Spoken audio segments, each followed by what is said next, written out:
More on the British election. Richard Ferguson from The Australian joins me. Richard, great to see you. A big day. Britons go back to the polls the third time in as many years. They must be sick of it. They absolutely are sick of it, Kieran. I was speaking to voters in Uxbridge, which is Boris Johnson's electorate, the other day, and you couldn't move for people saying, I'm not interested, I just want to do my Christmas shopping, why do I have to go through this? And I think that feeling is setting out throughout the country. Most interesting thing about tomorrow will be turnout. It's very cold here and people do not like either Boris Johnson or Jeremy Corbyn very much. Are people going to turn out to vote in this election, which is maybe the most important British election there has been for decades? Yeah, and the first one in December since 1923. There's a reason why they don't have elections in December, and it's because it's freezing. Yeah, I do wonder whether these polls need to be seen in light of the fact that this is the first winter election in 100 years. Well, exactly, especially when you have older voters who tend to go for the Conservatives and have also tended to go for Brexit. They're the people most exercised about getting Brexit done and stopping Jeremy Corbyn. But how are they going to go in the cold? Are they going to be able to make it through? Are young people going to get out and vote for Jeremy Corbyn? There's obviously been about 3.5 million people who have registered to vote in this election, so there's been quite the uptick. So that's the interesting thing about it, Kieran. And of course, we're now getting all these polls in for the final day. We obviously had the big YouGov Times poll, which halved their projections of a Conservative majority. And then we had a Comres poll for the UK Telegraph, which is now showing a 5-point lead for the Conservatives. Now that, on a good margin of error, will give the Tories only a majority of 6 seats, could very possibly lead them into a hung parliament. And if we're in a hung parliament situation, Boris Johnson has very few friends in Parliament, and we may see Jeremy Corbyn as Prime Minister for a deal with the Scottish Nationalists and the Lib Dems, even though the Tories get the most votes and the most MPs. Well, the thing is, the Lib Dems, as you mentioned there, I think they've been polling about 13 to 15%.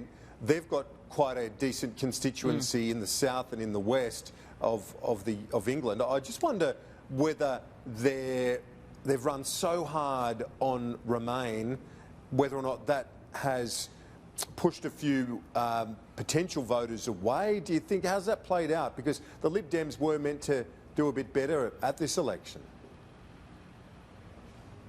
I think the main problem was, Kieran, is that the Lib Dems and Joe Swinson, their leader, have a policy of revoke Brexit, which is to completely revoke Article 50, don't even have a second referendum. And I think that extremist position turned off a lot of Remainers. But the main problem for the Lib Dems in this election, Kieran, has been that it's a first past the post system, which means you just have to get the most votes. Doesn't matter whether you get 50%, 30%, 20%, as long as you get the most votes, you win the seat. So a lot of voters are just getting to the point where they think Labour are the only people who could possibly form a government other than the Tories.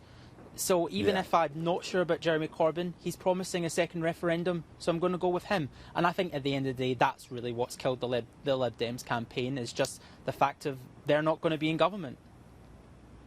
And I guess one of the key questions here, Richard, is, you know, if you look to the north of England, and they call it the Red Wall, the Labor constituencies that have been Labor for decades, the fundamental question is, will those voters be more Labor or more Brexit in terms of dictating their vote? Well, it's interesting. Most of the polls would project that the Red Wall is set to crumble, Kieran. I was in the seat of Bassett Law yesterday, which is been held by the Labour Party since 1910. And there are so many voters who are saying we want Brexit done, and we're willing to put our votes with Boris Johnson because, you know, he's the only option to get Brexit done. There is no really other option if you want Brexit to actually be locked in. So I think they will face a lot of problems. The problem is that there's other parts of the country where I've been to which are strong Leave areas, but they are now trending back towards Labour, mainly because they just, you know, familial ties, generational, have never voted for the Tories. But two, the message of Jeremy Corbyn's claims that Boris Johnson would sell the NHS to Donald Trump, this kind of Bill Shorten style Medi-Scare campaign, is actually cutting through with a lot of voters here. There are a lot of people who are more concerned about cuts to health, cuts to the police than they are about Brexit. And that's been the problem for Boris Johnson this election. He's so desperate to have a Brexit election, but lots of voters care about other things. What about Corbyn? So we've seen these images of him getting a haircut. He's doing his best on the campaign trail. But Johnson there with his Love Actually cards at the door and delivering milk. He's really ramped up the vaudeville a lot in the final days. He's able to do it. He's got that sort of personality. Corbyn, not so much. I just wonder how all of this plays out in the final days of this very important campaign, as you say, so much at stake. Well, my favourite thing about the Love Actually video, Kieran, is that the Prime Minister came out and admitted that he's never seen Love Actually, but he, quote, got the general theme of it.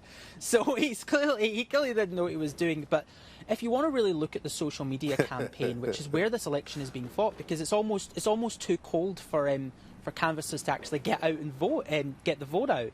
So it's all being done online. And that video of Boris Johnson did very well. It's got about 9 million views all up on different social media platforms. But another video of Jeremy Corbyn reading out mean tweets got about 25 million views. So even though the Tory digital campaign is much improved on Theresa May's effort in 2017, Labour still think that they've won the social media campaign.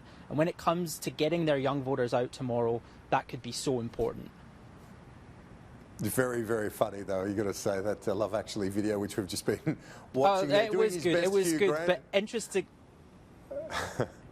Hugh Grant, wasn't too impressed with Boris Johnson. But one of the things was, it was a Scottish Nationalist Party candidate who did a Love Actually video spoof 2 weeks before Boris Johnson did his. So she is very upset, accusing the Prime Minister of plagiarising her.